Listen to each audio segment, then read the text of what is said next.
আসসালামু আলাইকুম। Banasree national ideal home স্কুলের পক্ষ থেকে আমি জনাব নুরুল ইসলাম সহকারী শিক্ষক গণিত বিষয়ে দশম শ্রেণীর শিক্ষার্থীদের স্বাগত জানাচ্ছি। প্রিয় শিক্ষার্থীবৃন্দ, দশম শ্রেণীর আজকে আপনাদের জন্য আমি সাধারণ গণিত বিষয়ে আমরা আজকে যে ক্লাসটা আলোচনা করব সেই ক্লাস নাম্বার হচ্ছে 11। এখানে আমার মোবাইল নাম্বার দেওয়া আছে শিক্ষার্থীবৃন্দ, যেগুলো প্রয়োজনে আবার এই নাম্বারে ফোন করলে পাওয়া যাবে। চলে যাচ্ছি আমাদের আজকের আলোচ্য বিষয়। আমাদের আজকের আলোচ্য বিষয় 5.2 অর্থাৎ 5.2 5.2 এর 26 থেকে 28 অর্থাৎ 26 থেকে 28 নম্বর অঙ্কগুলো আমরা আজকে এইখানে ডিসকাস করব। প্রিয় শিক্ষার্থীবৃন্দ, আপনাদের কাছে দশম শ্রেণীর সাধারণ গণিত বইটা আছে অবশ্যই। আমরা এই বইয়ের পেজ নাম্বার 109 নাম্বার পেজে 26, 27, 28 অর্থাৎ 5.2 এই অঙ্কগুলো আছে। আমরা এই 5.2 এই অঙ্কগুলো আমরা এখানে একটু করে নিচ্ছি। 26 নম্বর অঙ্ক যে 26, একটি ত্রিভুজের ভূমি তার উচ্চতা দ্বিগুণ অপেক্ষা 6 সেন্টিমিটার বেশি। ত্রিভুজ কেন্দ্রিক ক্ষেত্রফল 810 স্কয়ার সেন্টিমিটার হলে এর উচ্চতা নির্ণয় করতে বলছে। তাহলে উচ্চতাটা কি এখানে দেওয়া নেই, উচ্চতাটা নির্ণয় করতে বলছে। তাহলে আমরা ধরে নেই উচ্চতা 26। মনে করি ত্রিভুজটির উচ্চতা 8 সেন্টিমিটার। আমরা উচ্চতাটা ধরে নিয়েছি 8 সেন্টিমিটার। তাহলে বলছে ভূমি তার উচ্চতা দ্বিগুণ অপেক্ষা 6 সেন্টিমিটার বেশি। তাহলে ভূমিটা কি হবে? তাহলে ভূমি সমান উচ্চতার দ্বিগুণ। উচ্চতার দ্বিগুণ কত? উচ্চতার দ্বিগুণ হচ্ছে 2x, তার থেকে 6 সেন্টিমিটার বেশি। তাহলে কত? +6 এত সেন্টিমিটার। শব্দ অনুযায়ী লেখা এই ভূমি যে মানটা আমরা লিখেছি সেটা কি আমাদের এই বইয়ের যে প্রশ্ন আছে একটি ত্রিভুজের ভূমি তার উচ্চতার দ্বিগুণ অপেক্ষা 6 সেন্টিমিটার বেশি, এই শর্ত অনুযায়ী লিখেছি এই জিনিসটা। তারপরে ত্রিভুজ কেন্দ্রটির ক্ষেত্রফল 810 বর্গ সেন্টিমিটার। তাহলে ক্ষেত্রফল বলছে 810 বর্গ সেন্টিমিটার। তাহলে আমরা জানি কি ত্রিভুজ ক্ষেত্রের ক্ষেত্রফল? আমরা জানি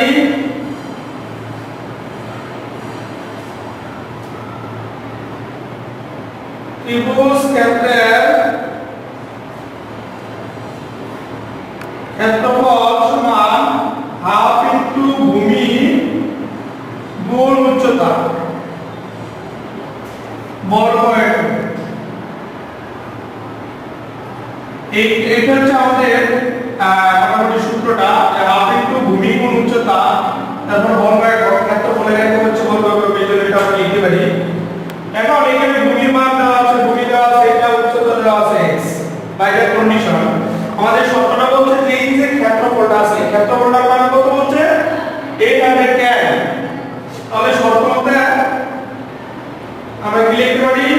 হাফ তো হাফ, ভূমির মান আছে 2x + 6 গুণ উচ্চতা হচ্ছে x ইকুয়াল ক্ষেত্রফল কত? 810।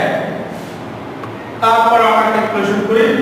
এই ক্ষেত্রে তুমি গুণ অবস্থা আছে, ভাগ অবস্থা আছে, তাহলে পয়সা দিলে কি হবে? গুণ হয়ে যাবে। আর x টা গুণ অবস্থা আছে, x এর সাথে গুণ হয়ে যাবে। 2x + 6 x ইকুয়াল হয়ে যাবে 1620। অর্থাৎ একটু ভাগ অবস্থা থাকার কারণে এখানে চলে গেছে, গুণ হয়ে গেছে। তাহলে আমাদের এখানে কত হলো? 2x² + 6x equal 1620। তাহলে এবার আমরা কি এখান থেকে 2 কমন নিতে পারি? তাহলে x² প্লাস 2 কমন নিলে এখানে থাকে 3x 2 আর এখানে 1620। এই দুই পাশে গুণ অবস্থা আছে, ওই পাশে দিলে ভাগ হয়ে যাবে। থাকবে কি x² প্লাস 3x ইকুয়াল 810। তাহলে এটাকে আমরা এখন ক্যালকুলেশন করি। x² প্লাস 3x মাইনাস 810 আমরা প্রক্ষান্তর করে দিব। এটাকে প্রক্ষান্তর করে এই পাশে নিয়ে আসলাম, অর্থাৎ 810 এই পাশে নিয়ে আসলাম।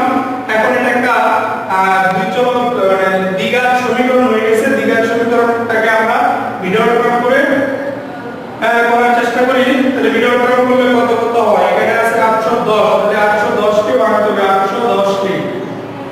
তাহলে 2 দিয়ে করলে হয় কত? 4 0 5।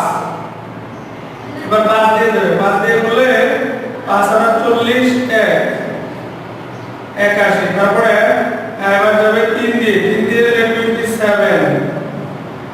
তাহলে 27 ইনটু 30 দিলে হয়ে যায় এখানে 5 দশে 10, 3 দশে 30, তাহলে 30 আর 27 অর্থাৎ x square plus 30x minus 27x minus 810 equal 0 implies that x common নিলে x plus 30 minus 27 common নিলে x plus 30 equal 0।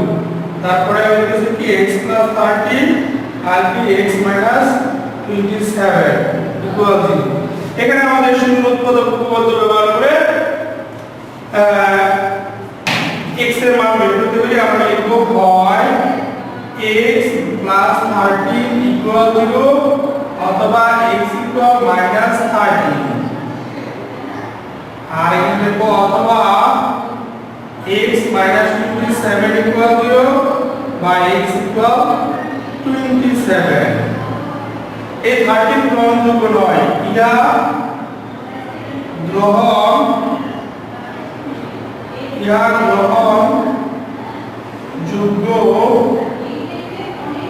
নয়। কারণ কি উচ্চতা কখনো ঋণাত্মক হবে না। উচ্চতা কি হয় না? কখনো ঋণাত্মক হয় না। তাহলে উচ্চতার মান আমরা কত নিব? 27। সুতরাং ত্রিভুজটির উচ্চতা x equal 27 সেন্টিমিটার। তাহলে অর্থাৎ উচ্চতা x equal 27 সেন্টিমিটার। এটা আমাদের প্রত্যাশিত রেজাল্ট। আশা করি শিক্ষার্থীবৃন্দ আপনারা বুঝতে পেরেছেন। আমরা চলে যাচ্ছি 27 নম্বরে কি বলছে একটু দেখি। 27 এ বলছে একটি শ্রেণীতে যতজন ছাত্রছাত্রী পড়ে প্রত্যেকে তার সহপাঠী সংখ্যার সমান টাকা চাঁদা দেওয়ার মোট 420 টাকা অর্থাৎ 420 টাকা উঠলো। ওই শ্রেণীর ছাত্রছাত্রীর সংখ্যা কত এবং প্রত্যেকে কত টাকা করে চাঁদা দিল? তাহলে শিক্ষার্থীবৃন্দ এখানে ছাত্রছাত্রীর সংখ্যা দেওয়া নেই। আমরা যদি ওই শ্রেণীর ছাত্রছাত্রীর সংখ্যা ধরে নিই x জন, তাহলে সহপাঠীর সংখ্যা কত হবে? সহপাঠীর সংখ্যা অর্থাৎ আমি যদি একটা শ্রেণীর ছাত্র হই তাহলে ওই শ্রেণীতে যতজন ছাত্রছাত্রী থাকবে তার থেকে আমাকে ব্যতীত বাকি সবাই আমার কি হয়ে যাবে? সহপাঠী হয়ে যাবে। অর্থাৎ আমি বাদে আমার বাকি সবগুলোই কি সহপাঠী। তাহলে আমার নিজেকে কি করতে হবে? বাদ দিতে হবে। তাহলে আমরা 27 নম্বর আমরা করি। মনে করি ছাত্রছাত্রীর সংখ্যা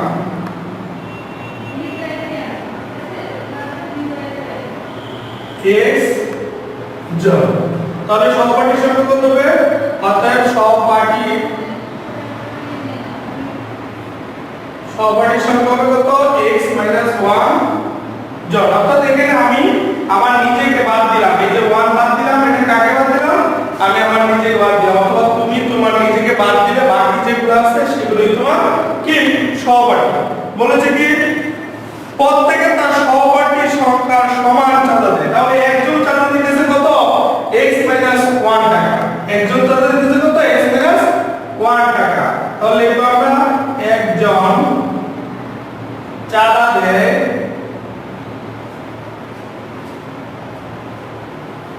x - 1 টাকা। তাহলে টোটাল স্টুডেন্ট ছিল কত? টোটাল স্টুডেন্ট কিন্তু x জন। তাহলে x জন কত দিব? অর্থাৎ x জন চাঁদা দেয়। তাহলে কত আসছে? x * x - 1 টাকা। তাহলে কত হচ্ছে x স্কয়ার মাইনাস x। তাহলে এই যে x স্কয়ার মাইনাস x টাকাটা এটা কার সমান? 220 সমান, অর্থাৎ 420 টাকা সমান। ফাইনাল কন্ডিশন শর্ত মতে x square minus x equal কত? 420। তাহলে এটাকে আমরা পক্ষান্তর করে দ্বিঘাত সমীকরণে রূপান্তর করে দিলাম, অর্থাৎ 420 আমাদের এই পাশে পজিটিভ ছিল, এটা আসলে নেগেটিভ হয়ে গেল। এবার এটাকে আমরা কি করব? মিড অর্ডার রান করব। শিক্ষার্থীবৃন্দ, মিড অর্ডার রানটা আমরা জানি এই 420 কে ভাঙলে আমাদের আসবে 420 21 ইনটু তাহলে আমরা যদি 2 দিয়ে ভাগ করি তাহলে হচ্ছে 2 1 0। তাহলে এবার 3 দিয়ে দিলে কত হইতেছে? 3 7 21। তারপরে 2 দিয়ে দিলে 35, তারপরে 5 দিয়ে দিলে 5 7 35। তাহলে আমরা এখানে দিতে পারি 3 7 21 আর 2 দুগুণে 4 আর 5 4 আর 5 দুগুণে 4 5 20। তাহলে আমরা এখানে কি পাই? x square minus 21x plus 20x minus 420 equal 0। তাহলে এখান থেকে যদি আমরা x কমন নিই তাহলে x মাইনাস 21 থাকতেছে প্লাস 20 কমন নিলে x মাইনাস 21 ইকুয়াল 0 হচ্ছে। দ্যাট মিন্স x মাইনাস 21 আর হচ্ছে x প্লাস 20 ইকুয়াল 0। এখানে আমরা শূন্য উৎপাদক উপপাদ্য বসিয়ে আমরা পাঠ্যপুস্তক করে ফেলবো। এখানে লিখব হয় x মাইনাস 21 ইকুয়াল 0 বা x ইকুয়াল 21। তাহলে আমরা শ্রেণীতে টোটাল স্টুডেন্ট পেয়ে গেছি কত? 21 জন স্টুডেন্ট পেয়ে গেছি। আর এই x প্লাস 20 এখানে নেগেটিভ মান আসবে, অথবা লিখব x প্লাস 20 ইকুয়াল 0 বা x ইকুয়াল মাইনাস 20, যা গ্রহণযোগ্য নয়। কারণ ছাত্রছাত্রীর সংখ্যা কি হতে পারে না, কখনো নেগেটিভ হতে পারে না। এজন্য কি এটা এখন যেমন না, তাহলে আমাদের ছাত্রছাত্রীর সংখ্যা তাহলে কত আসলো? 21 জন আসলো। তাহলে টোটাল ওই শ্রেণীতে টোটাল স্টুডেন্ট ছিল 21 জন। তাহলে সহপাঠীর সংখ্যা সমান সংখ্যক চাঁদা দিয়েছি, তাহলে প্রত্যেকের চাঁদার পরিমাণ, সুতরাং প্রত্যেকের চাঁদার পরিমাণ, প্রত্যেকের চাঁদার পরিমাণ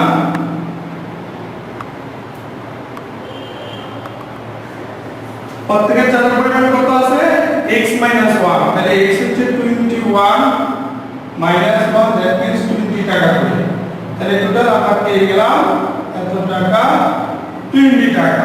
তাহলে প্রত্যেক 20 টাকা করে চাঁদা দেয়। আশা করি শিক্ষার্থীবৃন্দ এই 27 নম্বর অঙ্কটা আপনারা বুঝতে পেরেছেন।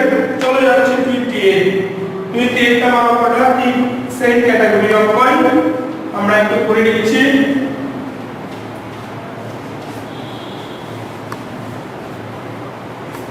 আসুন দেখা যাক 28 কি বলেছে। 28 বলেছে একটি শ্রেণীতে যতজন ছাত্রছাত্রী পড়ে প্রত্যেকে তত পয়সার চেয়ে আরো 30 পয়সা করে বেশি চাঁদা দেওয়া, মোট 70 টাকা। ওই শ্রেণীর ছাত্রছাত্রীর সংখ্যা কত? আপনার শ্রেণীর ছাত্রছাত্রীর সংখ্যাই ধরে নিতে হবে। 28 মনে করি শ্রেণীতে ছাত্রছাত্রীর সংখ্যা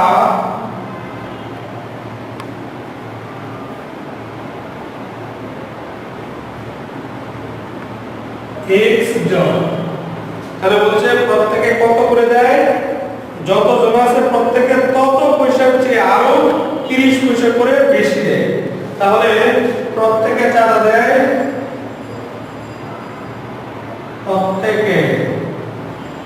প্রত্যেকে চাঁদা দেয় যত জন আছে তার থেকেও 30 বেশি। এত পয়সা, এগুলো কিন্তু পয়সা হয়ে যাবে।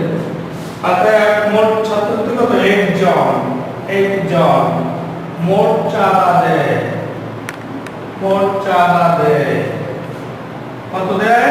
1 জনের দেয় তো, তাহলে 1 জন দিবে x ইনটু x প্লাস 30 পয়সা, যাবে কি পয়সা। এই যে পয়সাটা এটা কার সমান? 70 টাকার সমান। তাহলে 70 টাকাকে আমরা পয়সা ডিভাইড করে নেব। সবসমতে x into x plus 30 equals 70 into 100 অর্থাৎ 70 into 100 কেটে দিলাম কারণ 70 টাকার কথা বলছি আর 70 টাকা আর যদি আমি 100 দিয়ে গুণ করি তাহলে 70 into 100 তার মানে টোটাল কি হচ্ছে পয়সা হয়ে যাচ্ছে অর্থাৎ 7000 পয়সা হয়ে যাবে এখানে x স্কয়ার প্লাস 30 x আর এই পাশে 7000 কি হলো পয়সা হয়ে গেল এই পাশে হলো পয়সা ওই পাশে পয়সা পক্ষান্তর করে x square plus 30 x minus 700 equals 0 after that middle term করলে কত হবে x square plus 100x minus 70x minus 7000 equals 0 এবার আমাদের মিডল টার্ম দেখি আসলে হচ্ছে কিনা 70 গুণ 100 ঠিকই হয় 7000 আবার 100 থেকে 70 বাদ দিলে 30 ঠিক আছে তাহলে মিডল টার্ম x কমন নিলে x 100 আর -70 কমন নিলে x 100 equal 0 implies that x 70 আর x 100 equal 0 হয় x 70 equal 0 implies that x equal 70 অথবা x 100 equal 0 x equal -100 যা গ্রহণযোগ্য নয় কেন গ্রহণযোগ্য নয় সেটা আপনারা জানেন কারণ ছাত্রছাত্রীর সংখ্যা কি হবে না নেগেটিভ হবে না এখানে ছাত্রছাত্রীর সংখ্যা আমরা কি ধরে নিয়েছিলাম x ধরে নিয়েছিলাম এই x টা কি পজিটিভ হবে সুতরাং ছাত্রছাত্রীর সংখ্যা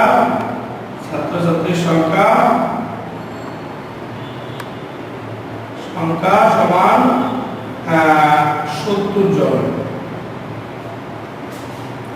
তারপরে আর কিছু আছে হ্যাঁ ওই শ্রেণীতে ছাত্রছাত্রীর সংখ্যা চেয়েছে ঠিক আছে শিক্ষার্থীবৃন্দ আমাদের এই 28 নম্বর অঙ্কটা এই পর্যন্তই সলিউশন আশা করি আপনারা বুঝতে পেরেছেন